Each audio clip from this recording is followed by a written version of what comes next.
എല്ലാവർക്കും വേണ്ട ഗ്ലാസ് സ്കിന്നാണ്. അതിന് വേണ്ട ഇൻഗ്രീഡിയൻറ്റ് നമ്മുടെ വീട്ടിൽ തന്നെയുണ്ട്. നിങ്ങൾക്കറിയാമോ?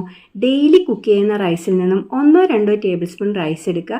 അതിലേക്ക് കുറച്ച് ആ റൈസ് വേവിച്ച വെള്ളവും ഒഴിക്കുക കേട്ടോ. തണുത്തതിന് ശേഷമാണ് വേണ്ടത്. ഇതിലേക്ക് 1 ടേബിൾ സ്പൂൺ ഗ്ലിസറിനും 2-3 ക്യാപ്സ്യൂൾ വൈറ്റമിൻ ഇയും 1 ടേബിൾ സ്പൂൺ അലോവേര ജെല്ലും ചേർത്ത് നല്ല സ്മൂത്ത് പേസ്റ്റായിട്ട് അരച്ചെടുക്കണം. ഇത് ഫ്രിഡ്ജിൽ തന്നെ സൂക്ഷിക്കണം കേട്ടോ. നമുക്കൊരു 3-4 ദിവസം ഉപയോഗിക്കാം. ഡെയിലി കുളി കഴിഞ്ഞതിന് ശേഷം ഇത് ഉപയോഗിച്ച് നല്ലതുപോലെ മസാജ് ചെയ്ത് മുഖവും കഴുത്തും കൈയും കാലും ഒക്കെ മസാജ് ചെയ്യാം. എന്നിട്ട് 1 മണിക്കൂർ റെസ്റ്റ് ചെയ്യണം. അതിനുശേഷം ചെറു ചൂടുവെള്ളത്തിൽ കഴുകിക്കളയണം. ഒരു ദിവസം ചെയ്തുകൊണ്ടൊന്നും നമുക്ക് വ്യത്യാസം അറിയാൻ പറ്റില്ല കേട്ടോ. അതിന് ഒരാഴ്ചയെങ്കിലും കണ്ടിന്യൂസ് ആയിട്ട് ചെയ്യണം. നമ്മളുടെ സ്കിൻ ടെക്സ്ചർ ഇമ്പ്രൂവ് ചെയ്യുന്നതിനും പിഗ്മെൻറ്റേഷൻ മാറുന്നതിനൊക്കെ വളരെയധികം ഹെൽപ്ഫുള്ളാണ് ഈ റൈസ് ഉപയോഗിച്ചിട്ടുള്ളൊരു റെമഡി കേട്ടോ. മടി കൂടാതെ ചെയ്ത് നോക്കിയിട്ട് ഫീഡ്ബാക്ക് പറയാൻ മറക്കരുത്. അപ്പോൾ താങ്ക്സ് ഫോർ വാച്ചിങ്.